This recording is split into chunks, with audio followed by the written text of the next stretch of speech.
Hey guys, welcome back. So now we're getting into Flashpoint Beyond with Flashpoint Beyond issue 0. And I was waiting for this one, like, let this be another banger by Jeff Johns. And then after reading this first issue, it was like, man, it's looking like it's gonna be just that. And man, we have got to talk about this one. But first, if you're new to the channel, be sure to subscribe to catch the spills every week. And don't forget to hit that bell up top so we can squat up in the comments for the first hour.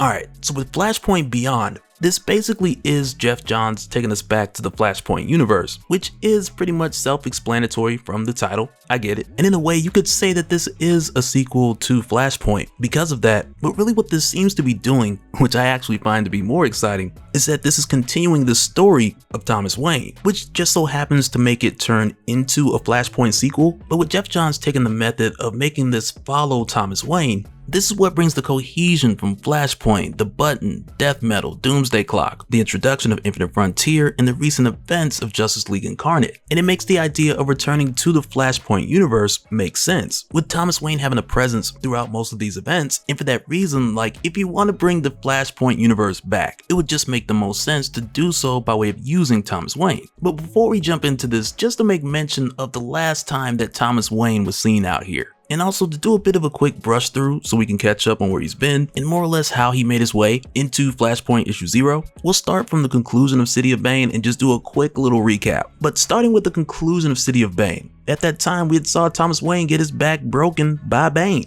after accepting his failure to get Bruce to stop being Batman. But then sometime after that, we then find him in Infinite Frontier in Arkham Asylum recovering from his injuries. But while he was there, he was then taken by Cameron Chase, who's also known as Extract, to where in her case, she was sent by Director Bones, who had struck a deal with Darkseid to hand over Thomas Wayne as well as a number of other heroes who didn't originate from Earth Zero. And for Director Bones, or Mr. Bones, with him handing over Thomas Wayne to Darkseid, or at least planning to, he had done this because people from the multiverse who weren't originally from Earth Zero, they still retain multiversal energy inside of them even after the multiverse was put back together. So Bones made a deal with Darkseid, telling him that he would collect all these people in exchange for Darkseid keeping Earth Zero safe. But through the course of this, with Thomas Wayne being collected, he'd got away, to where then he crash landed on Earth 23, to where he was then found by the parents of President Superman. And with them finding him the way that they found him, they were just like, man, who shipped us a Batman? But with them finding Thomas Wayne, it wasn't long after this to where they then reached out to their son, President Superman, which from there is what led to the events of Justice League Incarnate, to where in this case, as far as I'm aware, this is the last time we saw Thomas Wayne. Because with Infinite Frontier and Justice League Incarnate, we had seen the return of the Great Darkness, which is the true source and embodiment of darkness in the Omniverse, which from there tied together so many things from Barbados to the Upside Down Man to Darkseid. And through the course of this, we learned that Darkseid was looking to control the Great Darkness. But then heading into the conclusion of Justice League Incarnate, the Great Darkness had then taken hold of Thomas Wayne, and Darkseid wasn't having that, which at the time had seemed to be the death of Thomas Wayne. But even still, like, with how this happened, it kind of makes you think like, well, you know, when Bruce got hit by Darkseid's Omega Beams, this started a whole new storyline. And for Thomas Wayne, for him to be air quotes killed like this not too long ago, it kind of has me thinking that this is what kicked off Flashpoint Beyond. But it's here where we jump into Flashpoint Beyond issue 0, where we start off with Bruce, who at this point is at the Time Master's hideout. And while he's here just going through their stuff, there's a ton of crazy references that are scattered about this place. Because while he's here, he finds this chalkboard, and it has 5G averted written up top, which is likely just something just poking fun at the rumors that we had back in 2020 of this 5G event coming up, which eventually was debunked when Jim Lee went on Fandom and he was pretty much just like, nah, we ain't doing that. But also, there's a ton of other things on this board, with it stating questions about Deathstroke and asking what's beyond the Omniverse, to where then in other spots we see him finding notes with diagrams of the Omniverse and how it connects to the multiverse in the Dark Multiverse, as well as mentions of Hypertime. And we do get a slightly better look at this diagram later on, but it's here that we find that Bruce has made his way here to find one of Dr. Hunter's gadgets, and to do so he struck a deal with Mime and Marionette, but at this point we don't know what exactly that deal is. But while Batman's searching, you can tell there's a bit of trust issues between the two of them and Batman, especially when Mime nearly shoots Batman in the back of the head.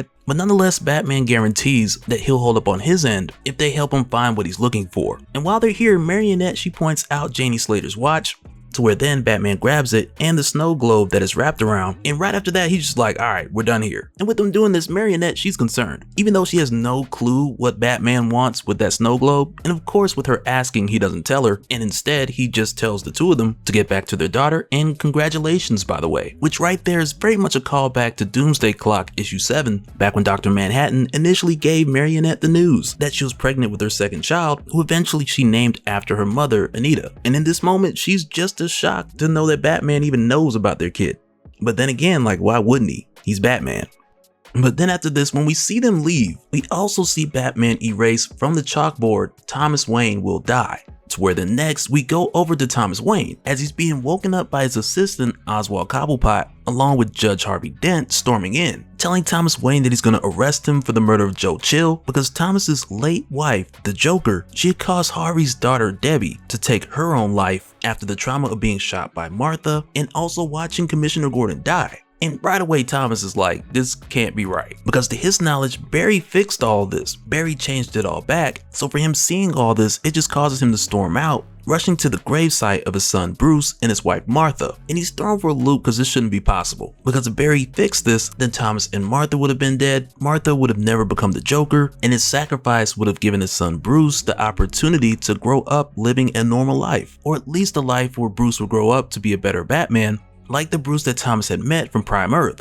But for Thomas Wayne, not only does he know that this isn't right, but he remembers being killed by Darkseid. He remembers being ripped out of time by the Reverse Flash. He remembers teaming up with Bane to try to make Bruce quit being Batman, and because he knows these things, he also breaks into Star Labs to check the vibrational frequencies of this universe just to make sure that Darkseid didn't send him to another parallel Earth. But with doing this, it only leads him to find out that he's home.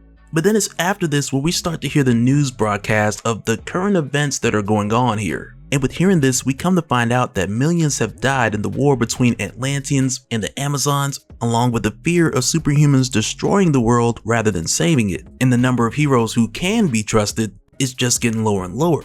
But amongst these conversations, they also bring up the arrival of the Kryptonian that had happened 30 years ago, to where now the Kryptonian, or the Superman, his arrival years ago is said to be a terrorist attack, because when the ship landed on this Earth, 35,000 people died. And according to Sarge Steele, there's been recent speculations that the arrival of that ship was just the beginning of a Kryptonian invasion, which is now speculated to be set in motion since the Superman is now free, which at this point is now causing a high alert because now fewer people are believing the claims of the planet Krypton being destroyed, and instead some huge Kryptonian invasion is going to be the next big disaster that this world is going to face. And with how this is being reported on the television, like this guy's talking about the Kryptonians, they're watching us even now, can you feel it? And with Thomas Wayne hearing this, he's kind of taking everything literal as he's listening to the news, but also trying to figure out how exactly he got here, because he's persuaded that Darkseid had tried to kill him. But with him standing next to a chalkboard that's initially blank, to only then turn around and see that it says everything matters. So from there he starts thinking, is this Eobard Thawne? And did he send Thomas back to this world as another form of punishment? And quickly we see Thomas flip from trying to piece everything together like every detail matters. But then he's like, you know what? Nothing matters, because he's gonna change all this back, save Bruce, and then he's like, I'm gonna find who did this and I'm gonna kill him. World's greatest detective. But then it's here where Thomas Wayne makes his way to find the Barry Allen of this timeline, which at this point brings Thomas Wayne to Central City, to where we find that Barry Allen is just a regular forensic detective. But with us finding Barry getting here late, he goes in, he IDs the body as Abracadabra. And as it turns out, this is the fourth victim of the Clockwork Killer, who's been going around removing people's heart, liver, and organs and replacing them all with clock gears. But then we come to find out that not long after this, when Barry makes his way home, Thomas Wayne is there waiting on him, and he tries to tell Barry the whole life story of the Flash and how his mother got murdered and his father was wrongly accused of it. But with Thomas trying to explain how this universe came about and why it's so messed up, to then tell this Barry that he helped him get his powers back and then they fixed it. And for Barry, with him hearing all this, it's a lot to process. So Thomas Wayne is just like, bump this, and he drugs him and he takes Barry, saying that he doesn't have time to wait for Barry to believe him. And when this Barry wakes up, he's on the rooftop of Wayne Casino because Thomas Wayne plans to do what he did last time as far as restoring the powers of Barry Allen so that Barry can go forward and fix this world once he becomes the Flash. Which again, for Thomas Wayne, this won't only bring his son Bruce back, but this will effectively kill Thomas and save this world. And now with this machine ready to reinvent the reinvention of the incident to make Barry Allen the Flash, the antenna goes up and then suddenly a harpoon shoots out the canisters just as the lightning strikes, sending the electricity through Barry's body and completely frying him, leaving Barry Allen toasty. But then literally seconds later, Thomas hears an explosion, and come to find out, down on the ground, it's Harvey Dent, who has his son with him in the back seat, who are making their way to Wayne Casino so that Harvey can make his arrest on Thomas Wayne. But before they can get there, Harvey Dent is harpooned in the chest, which caused an accident that killed Harvey and the other officer. But Thomas is able to get down there just in time to save Harvey's son Dexter, who then points out that he sees the shooter in the distance, to where just from the gear alone, Thomas knows that this guy's working with Aquaman. But with Thomas seeing this guy making a break for it, he goes after him right away. But also with seeing this guy, it makes Thomas wonder a couple things. Like one, why was Harvey bringing his son with him out for this arrest? And then two, why would this assassin want to kill Barry Allen by shooting out the chemicals? But when Thomas catches up to this guy, he asks him what does he know about Barry Allen? Because Thomas is just thinking, how could Aquaman know what he was trying to do? And the dude tries to lie by telling Thomas that he was aiming for him. But then with a broken hand and a couple harpoon stabs, this guy changes his tune.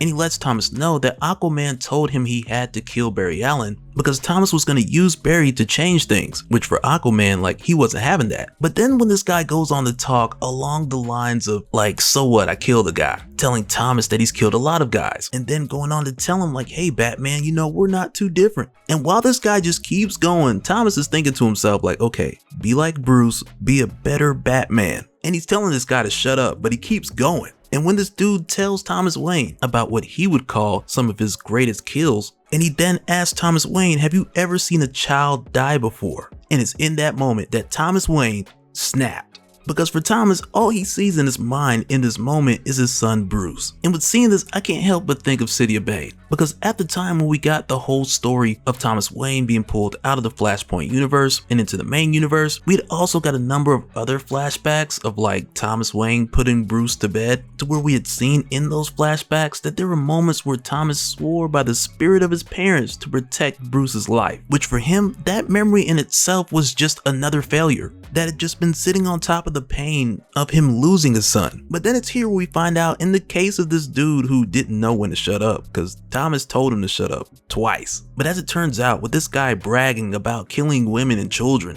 and referring to those as his greatest kills, it's here where we find that Thomas decided to open this man's mind up manually. But then right after this, we then go back to Wayne Casino, where we find that Thomas Wayne is being informed that from here Dexter Dent will be handed over to Child Services, to where from there Thomas kind of gives Dexter this look, and you know, it's that Batman look, like I should probably adopt this kid and teach him how to beat people up at night, with him now kind of trying to be a Batman that's more like Bruce, even though we've recently seen that he's not doing too good at that method.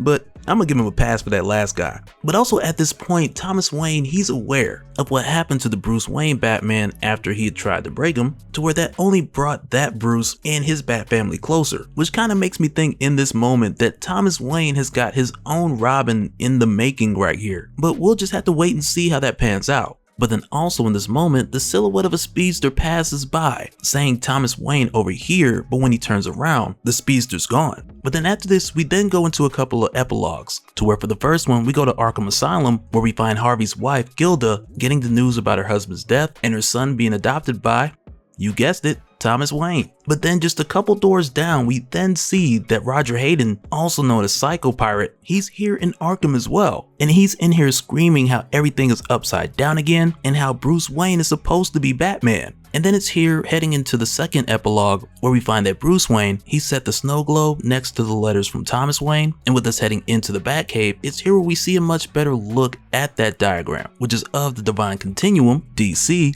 which is comprised of space and time, with space dealing with the omniverse and time with hypertime, as well as how they connect to all the other components as the divine continuum is broken down. But as we see this, it's also here we find that Bruce is not alone here, because Corky Baxter is also here, and he's here to let him know that Dr. Hunter's not gonna like that Batman broke into their lab. And he's just saying things like, hey Mr. Wayne, this isn't gonna end well for your dad. Which of course Bruce knows, that's why he erased it from the board. But he also tells Bruce that the Time Masters are getting back together. And as far as what Bruce is working on with him messing with the Divine Continuum, Corky lets him know that this is gonna come back and haunt him. But as far as Bruce with what he has planned, the way he looks at all this with him messing with the Divine Continuum, he just sees it like, well, he saved it so many times, it could at least do him one favor in return. And so now real quick, I want to give a special shout out to all the patrons. Thank you guys for all of your support. And for anyone who's new here who wants more information on how to support the channel, I got a link below so you can go to patreon.com/dopespill. But that'll do it for this one, guys. And man, I cannot wait to see what happens in this series, because I got a feeling there's going to be a lot of deja vu moments, and not just from the original Flashpoint story, but also just with the continuation of everyone else from this universe. And it's got me amped to see what else is going to happen. But that'll do it for this one, guys. Let me know your thoughts down in the comments below, and we'll do it again on the next one. Alright, later.